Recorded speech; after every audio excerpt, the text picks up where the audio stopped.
થાળીમાં પુટીનો શેરો સુકાઈ ગયો ને એમાં લાઈટ લગાવ્યા પછી મૂનલાઈટ થઈ ગઈ રેડી. તો ગઈકાલે મૂનલાઈટ નું 50% કામ કમ્પ્લીટ કરીને આપણે સુકાવા મૂકી હતી ને આજે એ સુકાઈ ગઈ. પુટી તો સુકાઈ ગઈ છે પણ આમાં હજુ 50% કામ કરવાનું બાકી છે. શરૂઆત કરશું કલર કરવાથી ને હું આમાં કલર કરું છું આસો ગ્રે કલર. ફટાફટ કલર નું કામકાજ પૂરું કરી વાળ્યું ને હવે આમાં લગાવવાની છે લાઈટ. આમાં હું લગાવવાનો છું આ લાઈટ જે મને 250 રૂપિયામાં પડી. 150 रुपया देगा। 150 માં તો ન મળે પછી 250 વાળી લગાવી દીધી ને લગાવ્યા પછી જો કઈક આવી રીતે દેખાય છે. બોક્સ માંથી મેં આવી એક રીંગે કાપીને તૈયાર કરી લીધી જે આના ઉપર આ રીતે લાગશે. ફેવિકોલ ની મદદથી એ રીંગ ને ચોટાડી દીધી ને એના ઉપર થોડીક એક્સ્ટ્રા કારીગરી દેખાડી. 80% કામ પૂરું ને હવે ફક્ત 20% જ બાકી છે. ये बात है। આ ઉપરની બોર્ડર ઉપર કાળો કલર કરવાનો ને મૂકી દીધી સુકાવા. બસ હવે સુકાય એટલે ડાયરેક્ટ આને ચાલુ જ કરવાની છે.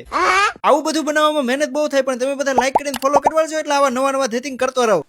ફાઇનલી મૂનલાઈટ બનીને તૈયાર થઈ ગઈ ને બંધ હોય ત્યારે આવી દેખાય અને ચાલુ હોય ત્યારે આવી.